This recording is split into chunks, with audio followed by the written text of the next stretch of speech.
Olá pessoal, sejam bem-vindos aqui a mais uma aula. Na aula de hoje nós vamos estar conversando um pouco sobre o que seria uma placa-mãe, né?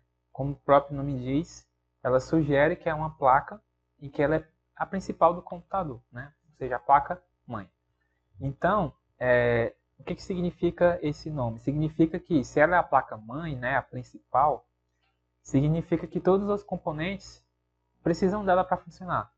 Então, isso vale para o processador que nós vimos na aula passada. O processador é conectado na placa-mãe. Outros componentes que são conectados na placa-mãe, a memória RAM, o HD, uma placa de som, né, que nós chamamos de offboard, né? Por exemplo, a placa-mãe, ela é um componente, né, que ela é colocado no gabinete do computador, se for desktop. Se for notebook, a placa-mãe está dentro lá do nosso computador portátil, como esse aqui que nós vemos na imagem.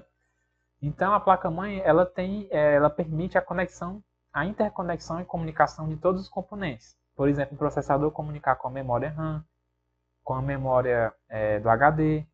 O computador ela permite o processador comunicar com uma leitora de CD ou gravadora de DVD, por exemplo. Ela permite o processador comunicar com a interface de internet, com o pendrive. Então, a placa-mãe ela interliga todos os componentes através de barramentos de comunicação. Vou colocar uma foto para vocês verem aqui de uma placa-mãe, né? Nós temos vários tipos de placa-mãe, né? Placa-mães para computadores mais básicos, placa-mãe para computadores de jogos, são placas-mães mais caras, né? Porque elas permitem chegar a um processamento bem maior, né? E aí, a depender da placa-mãe, ela pode dar suporte a um processador mais robusto ou mais simples. Por exemplo, existem processadores chamados Celeron, que tem apenas um núcleo, dois núcleos, né? São os dual core.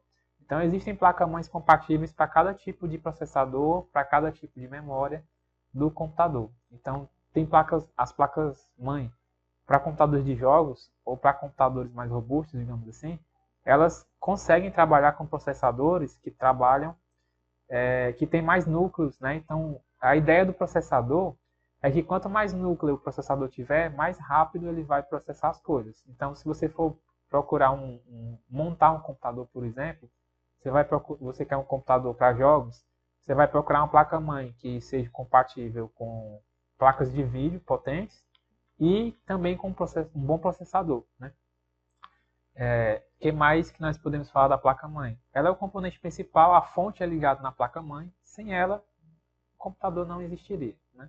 Porque é ela que comporta todos os componentes, todos os periféricos, inclusive teclado, mouse, webcam, tudo isso é ligado na placa-mãe, por exemplo, através das portas USB. Vou mostrar para vocês que seria a porta USB. Seria a porta que nós conseguimos ligar os pendrives, mouse, teclado, câmeras e todos os outros periféricos que existem, como por exemplo a impressora. Então tudo isso é ligado e conectado na placa-mãe. Bom, então é isso, pessoal. Mais um conceito importante para vocês entenderem a importância da placa-mãe no computador, né? Se a placa-mãe der defeito, seja seu computador não serviria mais para nada, a não ser que você a substituísse por um modelo novo ou então consertasse a placa-mãe. Então é isso, pessoal. Ficamos por aqui. Eu aguardo vocês até a nossa próxima aula.